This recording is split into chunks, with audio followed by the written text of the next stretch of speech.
Tervetuloa seuraamaan Maailmankuvia-sarjaa. Tänään meillä on hyvin erityislaatuinen naisvieras Uudesta-Seelannista. Hän on Suzy Hansen. Suzy Hansen on luentomatkalla Suomessa ja hän on kertonut muun muassa Hengen ja Tiedon messuilla omasta kontaktistaan avaruusolentojen kanssa. Tämä seuraava keskustelu tullaan käymään englanniksi, joten tervetuloa seuraamaan tätä ohjelmaa. Welcome, Suzy Hansen. It is a great honor to meet you. Thank you, Timo. I'm very pleased to be here. You are experiencing contacting, and can you tell a little bit more what is it and how it all began?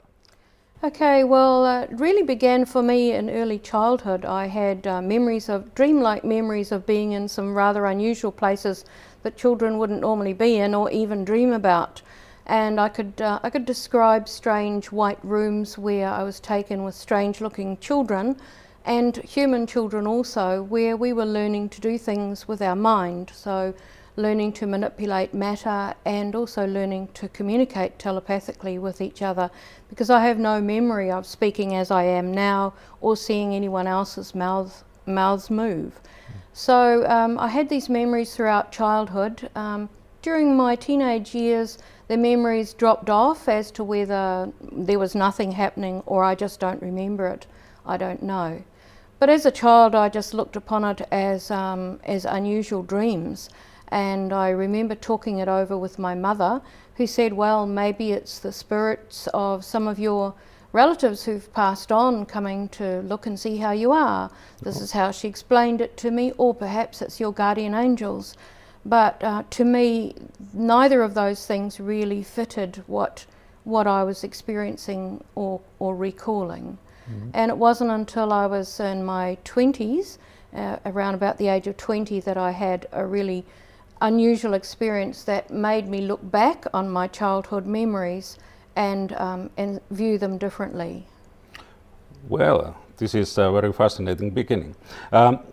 If you describe about your family, you mentioned that your mother said that maybe they are guardian angel or relative who has passed on. Is this spiritual background coming from your family, or how you describe this spiritual background? Well, my mother's family were very naturally psychic, if I put it that way. They used their intuition. They experienced precognition. Many of them could communicate with spirit, and that was just a very natural, normal part of my childhood with my mother's family. Not so with my father's family. These things were not mentioned there. But I had quite a number of great aunts, my grandmother's sisters, and I used to sit around the table with them and listen to them talk about these things. So when I first described some of the things that I was experiencing when I was about 4 years old, I heard them say, she's like us, she's got the same skills as us. And I didn't really know what they meant by that at that stage, but quite clearly I inherited whatever it is that my mother's family has in their personalities and character. It seems that you have been in this lucky position that your parents, actually your mother's side, has been aware of those phenomena, and they gave a natural way to react them, that you don't have to afraid of them. That's right. They tried to explain some things to me in a very down-to-earth, practical manner. There was nothing frightening about it.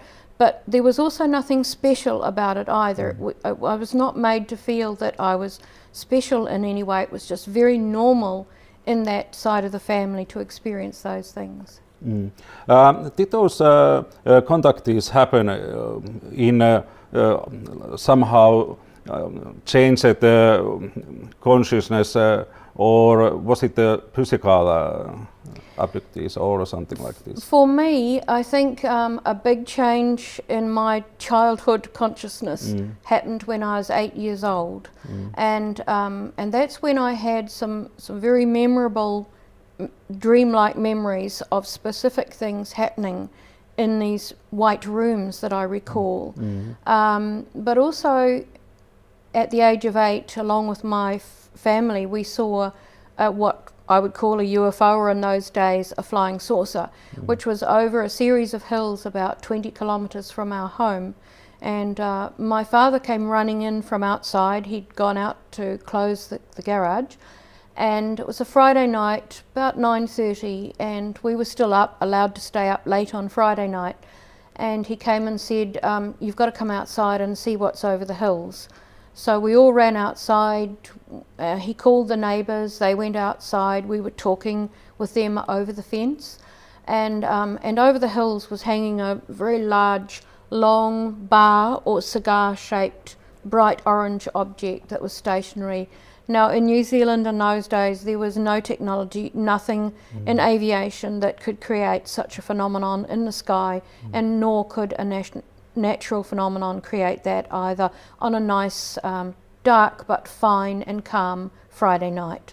So we watched that for about an hour and a half, and I think that listening to the adults talking about flying saucers, and it really made me wake up to the fact that there was something in that flying it, or it was being operated from somewhere else by someone or something. And I think it was like an enormous door opened in my mind that night, and we watched it after about an hour and a half move off down the North Island of New Zealand, and it was sighted by hundreds of people and reported in the national newspaper. So confirmation that we did actually see this.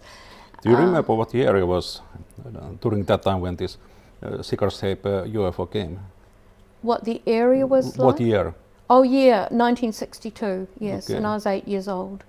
So I hardly got any sleep that night because my mind was just running overtime about how amazing this thing was that I'd seen, and what was it? Where did it come from, and I think that really opened up my mind to some new possibilities. Some researchers say that those contactees go by the generations, that happens to the same family, and how about your family? Was there a similar experience what you have gone through with your mother or mother's mother? Or Yes. Well, my grandmother was an invalid for many years in her old age, and she spent a lot of time in bed. And she used to talk about how at night these balls of light would come into the room, quite large, and she said they would talk to her. And I'm assuming some telepathic consciousness exchange took place, and she would be reassured that she was being looked after, she would be okay, she had company. And so she was a very psychic woman in that she experienced precognition and could see spirit people and communicate with them and that kind of thing. That came on down to my mother, who in her 50s took up psychic art and began doing some quite amazing paintings which she had messages and meanings for in life. And then down to me, and of course to my son. it sounds very fascinating, and same time quite usual story that it happens in the same family and so on. So when you discovered the first time that there was example humanoid, this large oval head and gray skin, when you discovered first time those entities? Well, that's an interesting question because what I discussed with you previously about my experiences as a child, I would see these glowing silhouettes come into my room at night, stand by my bed, and I feel quite emotional already just talking about it. I could not see any eyes or features, and I can only assume that that was because they didn't want to frighten me. I don't know. But they would just be softly glowing, and I would just wake up just like that, as if someone had woken me, and they would be there. And they would communicate with me. They'd say, "You're coming with us, you're fine, you're going to help us," you know, and then the next minute I would remember nothing more. I would have no memory of actually going anywhere with them until I was there. Then the next day I would recall the environment that I'd been in and some of the things I was doing, but not all of the details, just pieces of the picture. And so I never actually at that stage saw any features other than the fact that they were quite small, quite short, and had largish shaped heads. It wasn't until I was in my late 20s and early 30s that I actually saw them physically for the first time in their true form. But a number of incidents and events happened between the childhood and the time that I saw them for the first time. And that period of time, there were strange things happening, there were missing time periods happening, and it was quite a frightening time while I was trying to make sense of what was happening in my life. Can you tell a little bit more about this when you disappeared some time? What happens? The first time that I recall actually being taken somewhere in full cognizance and seeing what was happening was when I was 20, and I was actually travelling on a very remote, lonely country road in New Zealand through farmland with a friend of mine, and we were in his car. It was late afternoon, beautiful sunshine, golden sunshine on all the fields with the animals, very picturesque. And up ahead of us over some hills that ran alongside the road, we saw two white lights, very bright and stationary, and we just assumed that that was a helicopter or an agricultural aircraft coming towards us with its landing lights on, because New Zealand has a lot of agricultural aircraft that land on farms for the night. But then suddenly the lights went out and reappeared right beside us over the hill. That made us bring the car to a stop. We'd just come down out of some hills, and there was a long 2.5 kilometre straight in front of us, and when we got to the bottom of that straight, we stopped the car. What are we going to do? What is this? The lights clicked off again and reappeared where they had originally been. We watched, we waited, they went out. We were looking all around, where have they gone, what's happening next, and they seemed to have disappeared. So we argued about what it was, because my friend was a scientist and he said it has to be a helicopter, and I said it can't be because it moved instantaneously. It has to be a UFO, which was in my reality but not in his. So we argued about that for some time, and we started off again in second gear in the car, and then I heard his voice beside me say in a strange tone, "Oh my God, whatever it is, it's coming up behind us." And my window was down, I put my head out, and I could see this massive orb of light wider than the road coming up behind us, maybe 40 feet in the air. And it was blazingly white, bright light. It came very quickly over the car. At that point, the light was so bright everywhere that you could barely see, and my eyes were painful. And it was accompanied by a deep buzzing noise that began to rise in pitch. And as it rose in pitch, the vibration got faster until you felt as if every atom in your body was dancing around and jangling.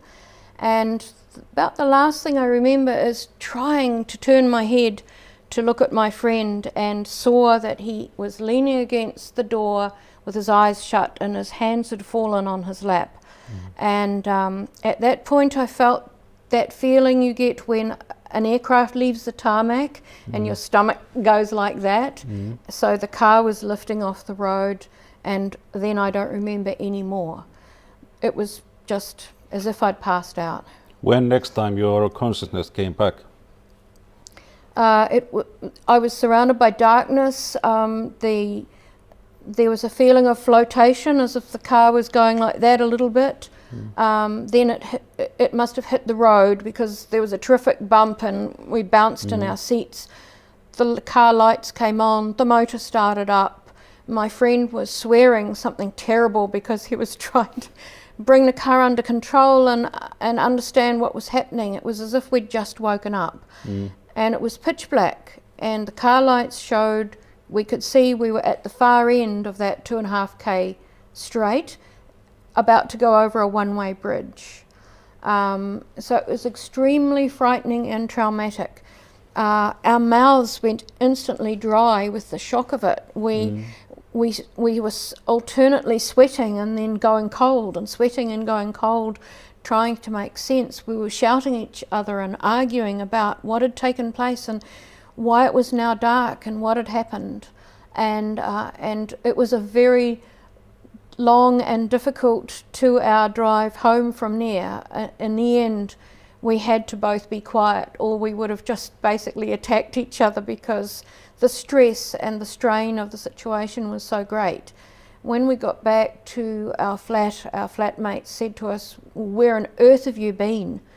You know, you're an hour and a half late, your dinner's in the oven, it'll be ruined. Where have you been?" And we couldn't answer. We didn't know where we'd been, and so we just dived into our bedrooms and shut the door and tried to make sense of it. Did you find any marks or trails from the car, or?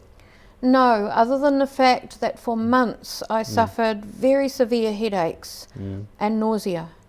And my flatmate, my friend, went from being a very fun-loving, outgoing person to a very introverted, very suspicious, very angry person who didn't want to talk to anyone because his whole scientific reality had been shaken. Yes. And he no longer could stand the fact that I was living in the same flat, asking him questions and asking him, "What did you think it was?" Asking him things all the time, and he didn't want to talk about it. He wanted to shut it out. Yes. So he eventually left the flat and we lost contact. Well, this is something which shakes people worldview, Yes. and it might cause big stress for a long time. But obviously, because of your background, you didn't have to suffer so much about that things, because it's already belonged to your worldview. Yes, it was already in my reality, so I was more curious than frightened and upset. Yes. The initial fear and shock was there, but after that, when I started thinking about it, it was more curiosity and the desire to know what had happened.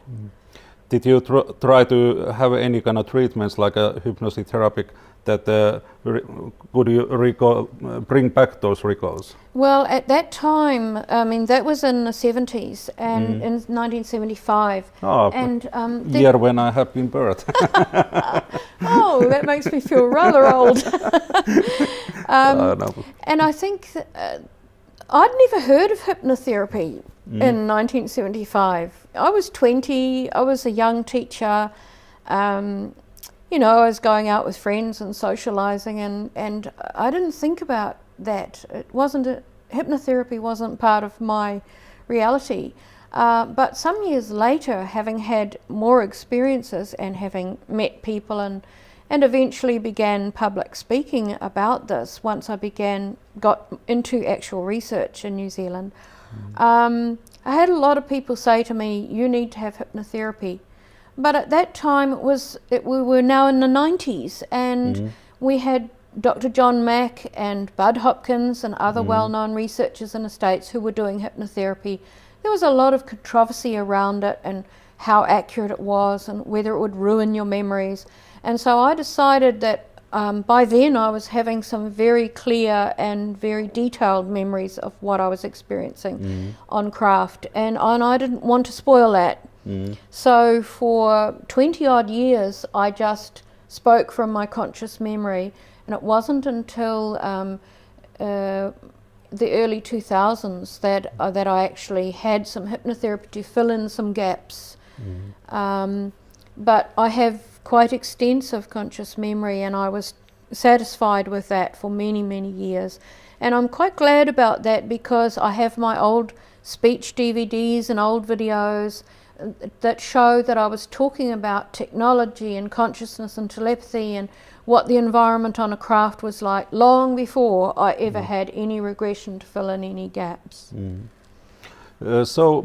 Did you spoke about those what you have experienced, like this missing time in a public in that time or just later? Not at that time, no. I didn't speak about that. My first experience of that I've just described was 1975, and I didn't talk publicly at a conference in New Zealand until 1997. So over the years I've spoken in the States and Australia, but more recently, since writing a book about my experiences, I've spoken in other countries as well. This is a very common story as well, because quite many people doesn't dare to talk about it, because they are afraid of what might happen, because this is not information what people wants to hear when they have a science-physical worldview, and perhaps we are also talking about most biggest cover-up about those UFOs and contacted to them. So I understand that very well, that you didn't speak about that. Yes. So what happens after that in 1975 when you was taken to the ship, and what happened after that in your life? Okay, well, the following year I actually got married to my first husband, and we went to live and teach. He was also a teacher in a remote area, coastal area, in the North Island of New Zealand. And in that area, that's where I experienced some more missing time periods. And it's interesting to note that at that time, in the late 70s, around 78 through to 80, there was a worldwide UFO flap taking place. And New Zealand was no different. We had what we called the Gisborne flap. So I was living just north of this city in New Zealand called Gisborne, in north along the coast in a more remote area. And hundreds of people around this particular city and rural area saw UFOs, and there were some very stunning reports. The Gisborne newspaper constantly published the reports almost daily.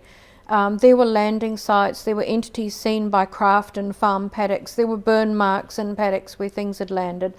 So it attracted a lot of attention, and right in the middle of that time period we had in New Zealand what's known as the Kaikoura Lights sightings. So it was part of this worldwide flap. But what was happening in this area of Gisborne was completely overshadowed by the sightings that took place further south near this place called Kaikoura, because they had video footage, film footage. They were seen by pilots and crew and ATCs and the public, and so they were seen visually, and they were on aircraft radar and the ATC radar at Wellington Airport. So this was a stunning sighting that took place, and I think there's probably hundreds and hundreds of people in New Zealand who had sightings and possibly contact experiences around about that time, and that's the period of time where I was living in this remote area and also had more missing time experiences. Lights coming over the house with that humming noise at night, remembering no more, finding that I was in bed and I couldn't move, remembering no more, being taken somewhere, being returned. And at that point I began seeking evidence, because as a teacher I like to be quite precise about these things. I have never talked publicly about any of my experiences until I've really looked closely at the experiences myself. So I've spent years going back to the places where things happened, seeking other witnesses, talking to people, photographing, finding the areas where things happened and confirming some of the facts and details that I recall. And so it was interesting that at this time other people in the area I was living in who were just fishermen and farmers and people in the village were able to describe lights they'd seen, things they'd seen out when they were fishing in the early hours of the morning, whole hillsides lit up with light, craft coming in over the sea, etc. So that was very confirming for me. It sounds so. It sounds so. Those contacts what you have had, they usually have also some meaning of why they are doing that. Have you got some kind of answer to that question? Well, I feel that I have, and this is what I write about in my book. When I was 8 years old, I recall being given some very specific and detailed information in 3 different strands or 3 different streams that all came at once, if I can put it that way. So my brain was registering all 3 levels at once. And the first level was quite simple. You know, you're part of something, you're going to be helping us, you're going to have things to do later in life. The middle bit was very detailed about what this whole agenda and what these programs that the ETs are doing with humans mean and what they represent. And then the last bit was just smoothing it over and saying, you know, when you come on the craft, you're going to learn these things and you're going to use this information later in life. And really the message is that they are well aware of the state of our planet and have been able to see into the future and see the track that we've been going down for decades now and the damage that we are doing. And the concern is very great out there in the universe about what we are doing on this planet, because whatever we do here affects other civilizations, and that's something we don't understand fully yet, the effect of what we do on others. And really, spiritually, we're going backwards. We are not progressing in the same way that they would like us to be. And if in the future we are to ever have open contact with other species out there, we have to have a raised spirituality, because we're too aggressive, and you know, we're not up to speed with consciousness and our understanding of communication through telepathy and consciousness. But the other important thing, Timo, is that we are developing technology at quite a fast rate now. Yes. And if we do not match that advanced technology with some really good spiritual ethics, then we are only going to do harm. There may be some technology that is great in the medical field or whatever that is helpful to humanity, but at the same time we are always secretly competing with each other on the planet to produce something that we can make a lot of money out of, or that we can harm other societies and other people on a planet with. And that's one of their biggest fears, is our attitude towards technology and spirituality. Because in the future the two need to go hand in hand if we are to be a peace-loving civilization that can meet with other peace-loving civilizations. Well, it's easy to see that that kind of spiritual growth of the human being has gone backward a lot. But did they have any recommendations what we should do about this? How we could little bit get better as a humans? Well, that's what this agenda that I outline is about, is that for decades now they've been taking probably millions of human beings on board craft. And when I think about what I have seen on craft and the amount of humans that are brought on small craft onto much bigger craft, where very big meetings and lectures take place, it's quite mind-boggling to see the scale of what they are doing. in that they are educating people on the craft at night. Whether people consciously recall that or not doesn't matter, because it's going to come through the subconscious. And certain things that occur in that person's life or in the world, in current events, in world events, is going to trigger their memory of certain things. They're going to know what to do. They're going to have a certain perspective towards things on how they can help or contribute. So what they're trying to achieve is getting us to change from within our own society, not coming in, telling us what to do, taking us over, as many people believe is happening. But they're actually training us up, bringing many, many thousands of people up to speed and using advanced technology and using it with consciousness and telepathy and spirituality. And then the hope is that this will flow through throughout our own civilization. I outline 3 waves of souls that have come into the planet over decades, and we're at the point now where the last wave, the 3rd wave, has been incarnating for about the last 30 or 40 years. And they are the ones really who are going to make changes into the future. So I'm talking about my son's age group. He's now 35. And these young people will now be getting into positions of authority in a positive sense, power in a positive sense. They will have careers and jobs and positions where they can begin to make the changes in education and health and governance and other things in our society that are necessary for us to move forward and move away from some of the old ways and some of the old ways of thinking. Well, this is very important that this spiritual developing will go through the next generation, because it seems that even my age people, they are still very focusing just work and making money and get power for their own purposes. But I really hope that this next generation will be wiser than we are. That's right.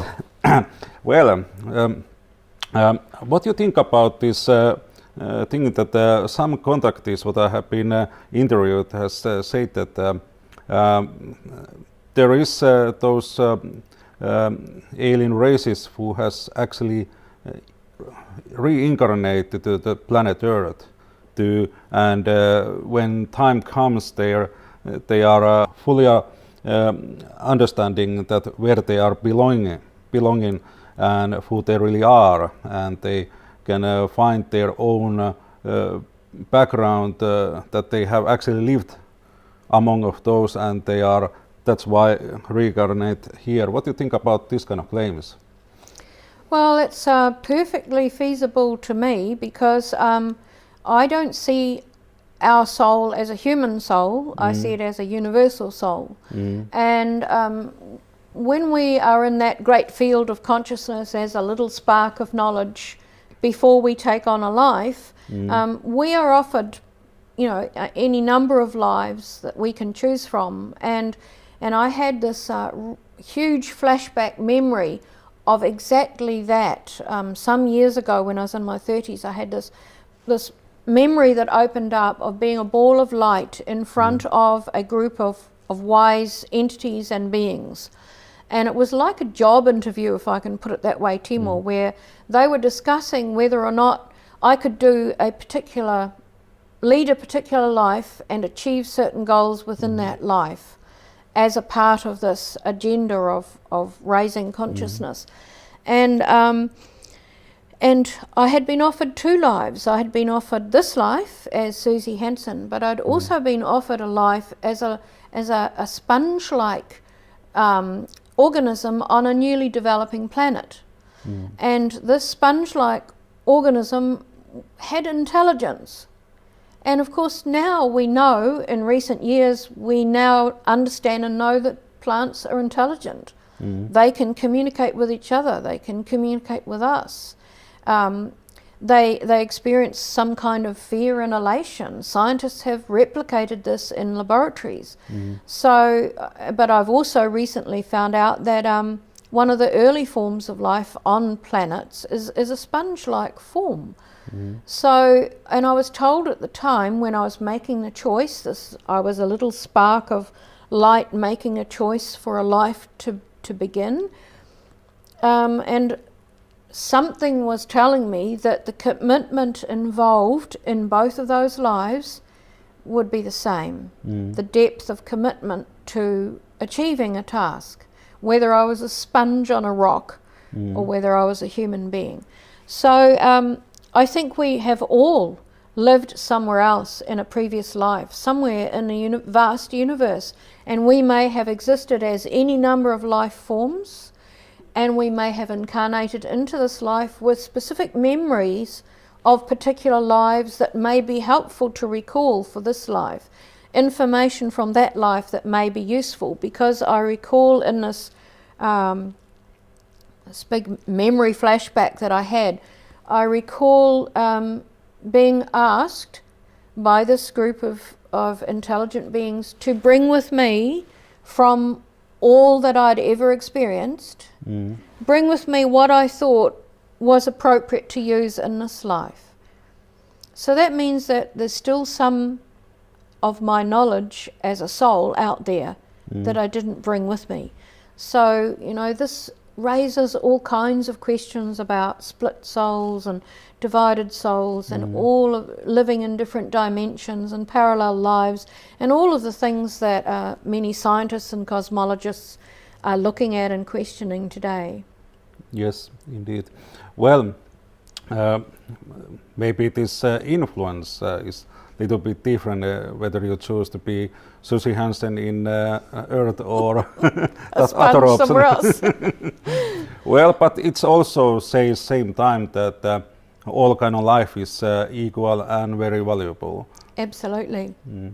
Well, some claims what I have heard from contactees is about this, that in Earth human beings wasn't the first creature who was born in here, and some of them has told that before humans came to the Earth, there was some other species which was more like a lizard type. What do you think about that?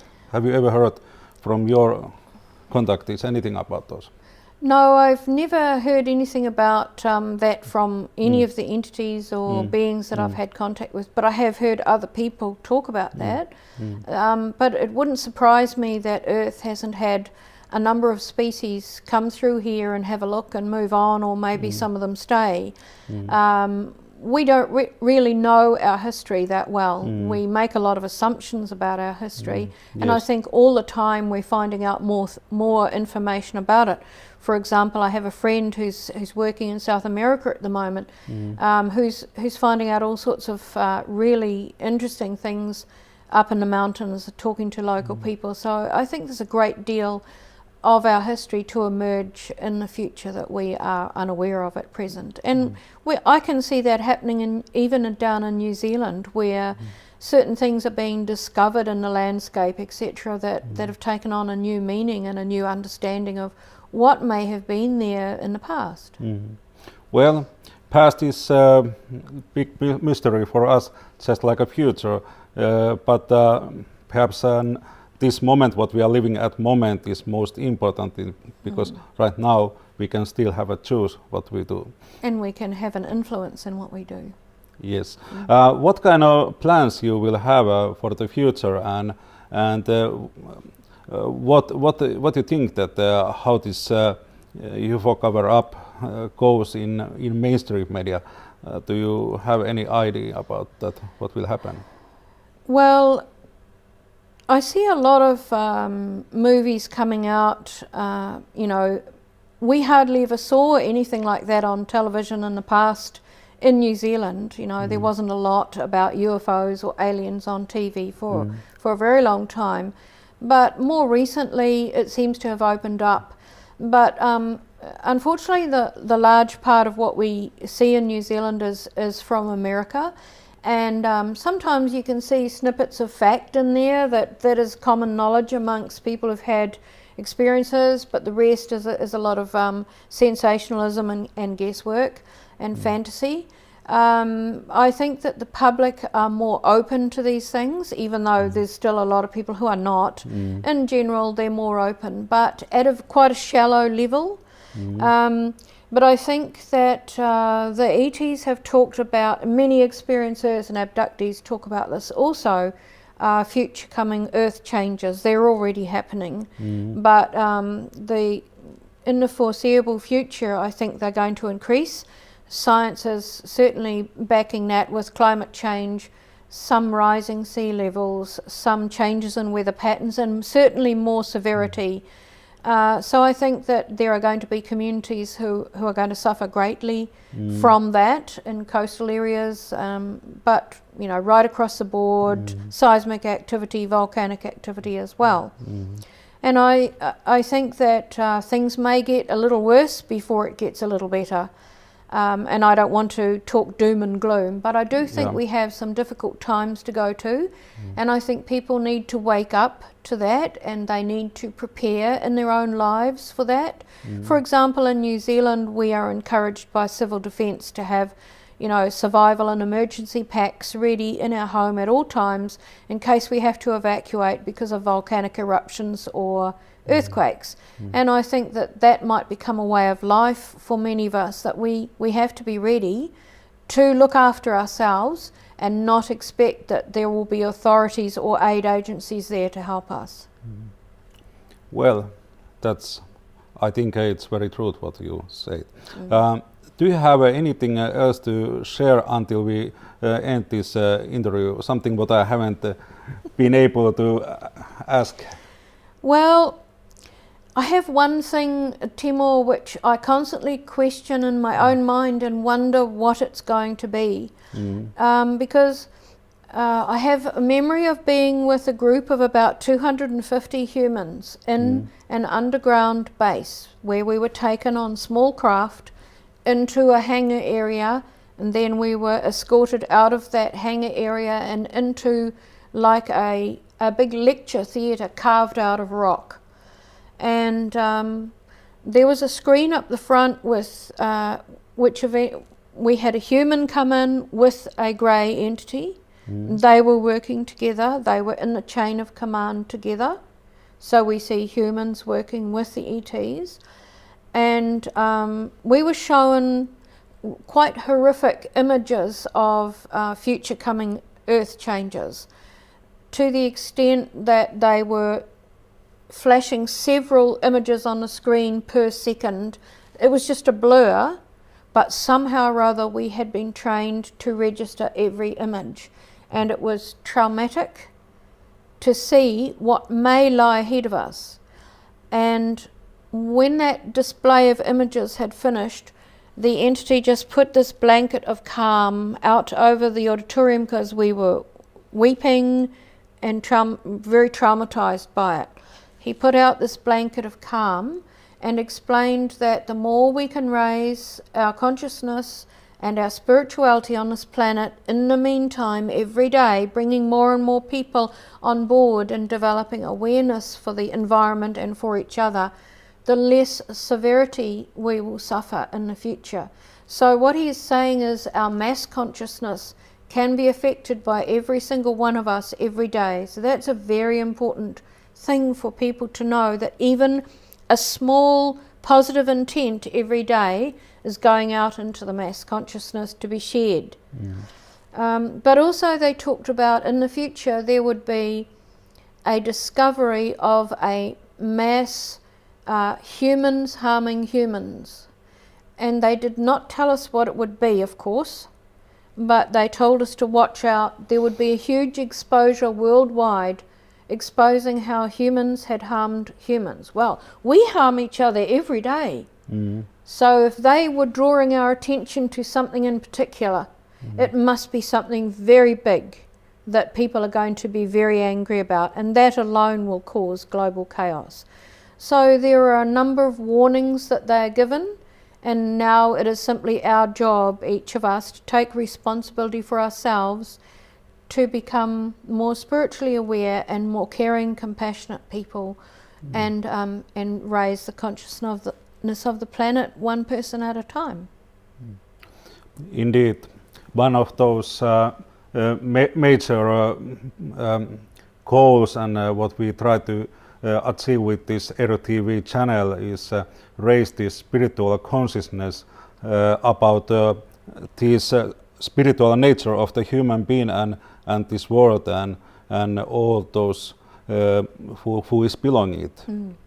And I have seen from many interviews what we have made here that people has already stepped to this path that they are looking for their spiritual self and try to rebuild their connection back to the higher consciousness and try to